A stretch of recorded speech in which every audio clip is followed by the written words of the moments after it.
Hello everyone, welcome back to BioVidyalaya. I hope you all are doing very well. In our previous videos, we had discussed about type 1 hypersensitivity and type 2 hypersensitivity. I already told you one trick to remember the hypersensitivity, that is A, B, C, D. A for allergic reaction or anaphylaxis or atopy, that means type 1 hypersensitivity. B for antibody mediated hypersensitivity, that is type 2 hypersensitivity. And C for immune complex mediated hypersensitivity, that is type 3 hypersensitivity. And D for delayed type hypersensitivity, that is type 4 hypersensitivity. In this video, we are going to discuss about type 3 hypersensitivity. So, let's start.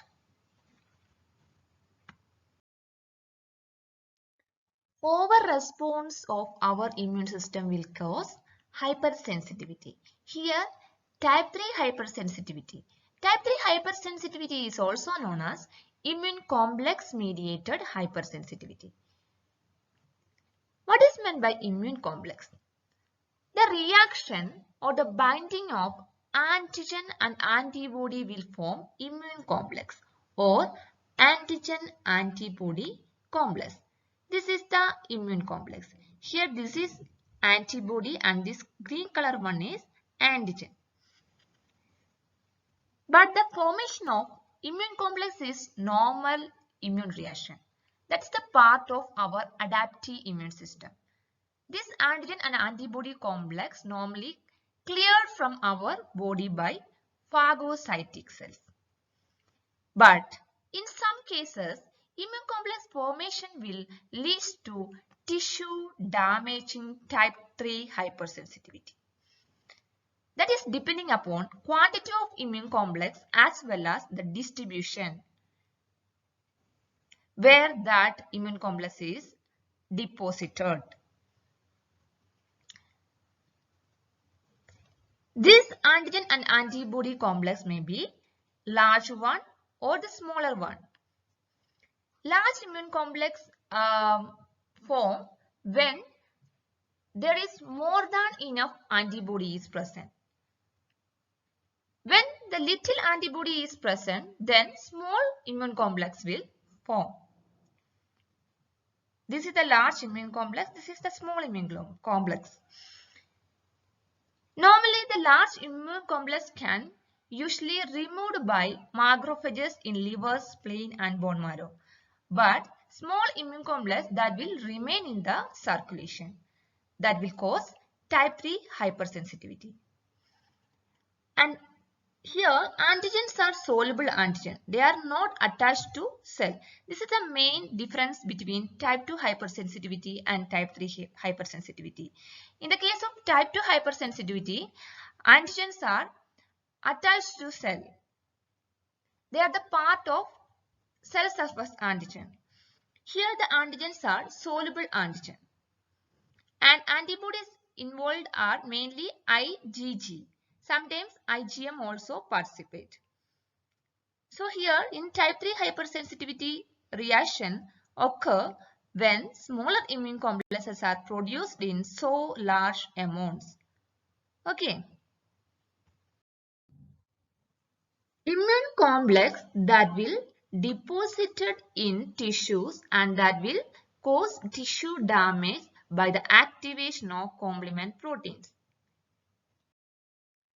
Once the antigen-antibody complexes form, they are deposited in various tissues of the body, especially the blood vessels, kidneys, lungs, skin and joints. Deposition of the immune complexes causes an inflammatory response by activating complement proteins. We know that smaller fragments of complement protein like C3A, C5A, they are act as anaphylatoxin. Anaphylatoxin that will cause degranulation of mast cells and that will lead to increased vascular permeability. And also these smaller fragments act as chemotactic factors and that will attract neutrophils and C3b. C3b is also act as opsonin and that's why these neutrophils come and that will cause inflammatory response by trying to phagocyte this immune complex that will cause tissue damage. That is the cause of type 3 hypersensitivity. Examples for type 3 hypersensitivity are SLE, an inflammatory disorder of connective tissue, glomerulonephritis, inflammation of capillaries of the kidney, and rheumatoid arthritis. Okay. Let's see the mechanism of type 3 hypersensitivity. Type 3 hypersensitivity is also known as immune complex mediated hypersensitivity because here immune complexes are causing hypersensitivity. This is immunoglobulin or the antibody IgG. This is antigen. They will react with each other to form immune complex. The size of immune complex may be large, small or intermediate.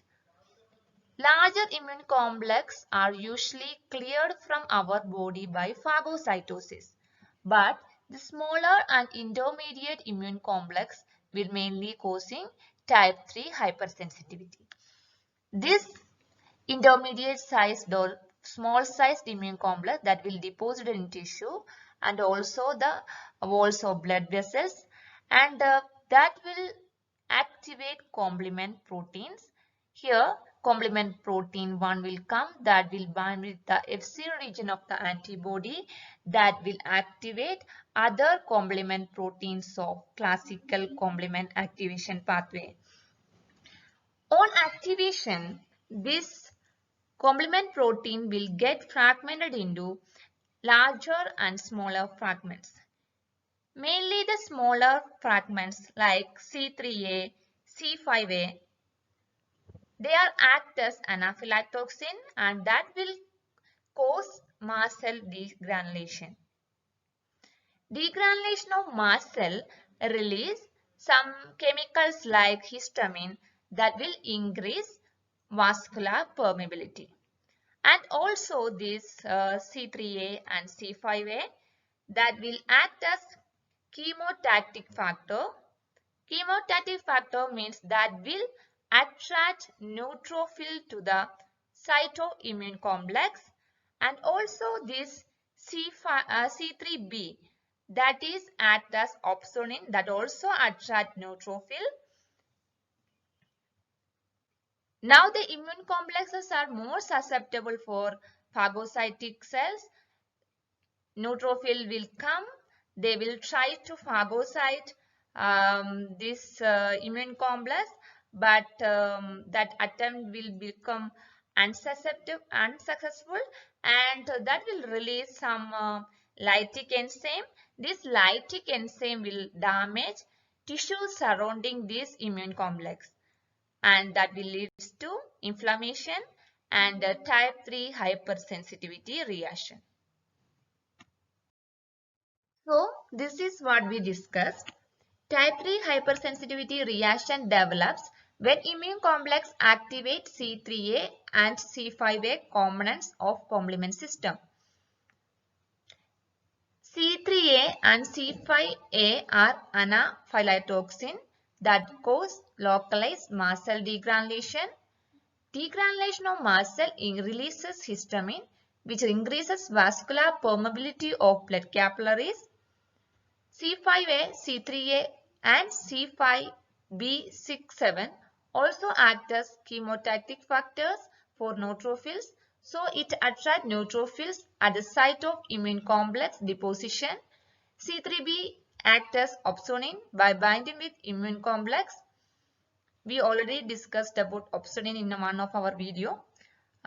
Please try to watch that video.